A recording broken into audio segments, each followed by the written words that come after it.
What to do, y'all? Today we're reacting to React imploding. And I don't know if that's a good thing or a bad thing, but let's check it out. Let's react to it. Is a divisive topic.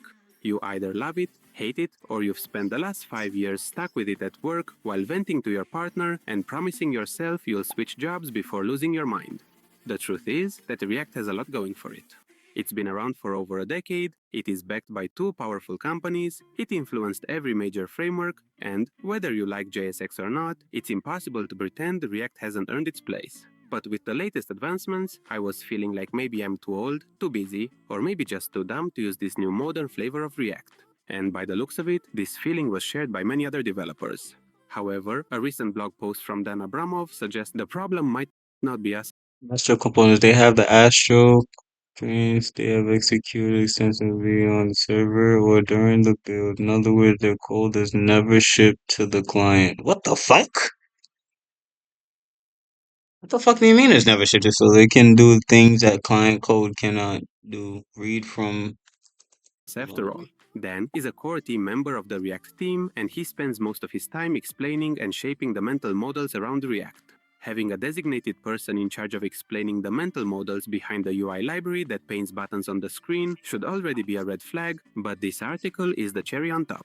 Somehow, the best way to explain how React server components work is to use Astro. That's not a joke. That's exactly what Dan Abramov just did. In his exactly what Dan Abramov just did.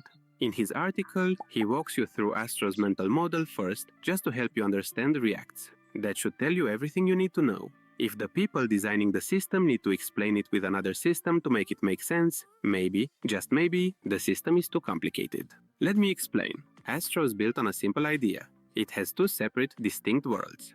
Astro components run at build time or on the server. They can read files, fetch data, talk to databases, and perform all that stuff that never goes to the browser.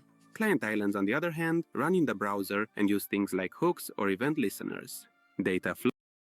So React made another React component called Astro, which is going to be built on React to call on React components in the database and React components in the TypeScript code base. Are they gonna make this into an AI? I think that's the only way I could see this actually having some sort of good implemented with AI or have an AI model or something, purchase it, input the learning data, and I think now you have a product, valuable product. I'm not going to sit here and criticize it. Like I'm just trying to understand the problem you're trying to solve, because clearly it's not the problem of what we're used to, which is what I know you guys thought the case would be. So like I'm looking at it kind of like you kind of connected it, which is a great thing.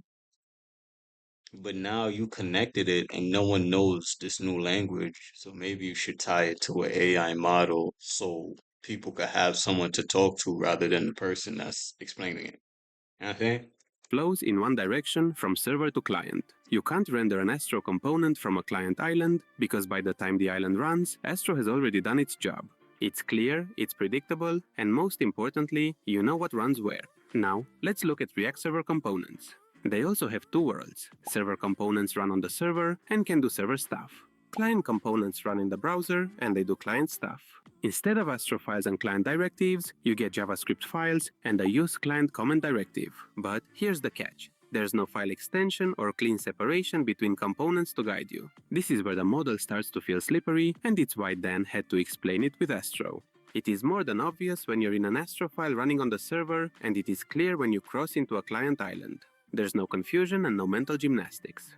React server components try to be seamless. In theory, that's elegant. In practice, it's just confusing, and even Dan admits this. His whole post is an attempt to give server components a mental model by borrowing one from Astro. Astro makes its boundaries really clear. React server components, on the other hand, don't care about a clear separation. Since everything is just React, you can do some clever things, like importing a shared component from both server and client worlds, or using suspense to orchestrate loading between the two. Yeah, I ultimately think you guys just fixed the issue that didn't need to be fixed, you know? So I mean, like, comment, subscribe, give me a thought on what you guys think, and I'll see you in the next one. But could have been better.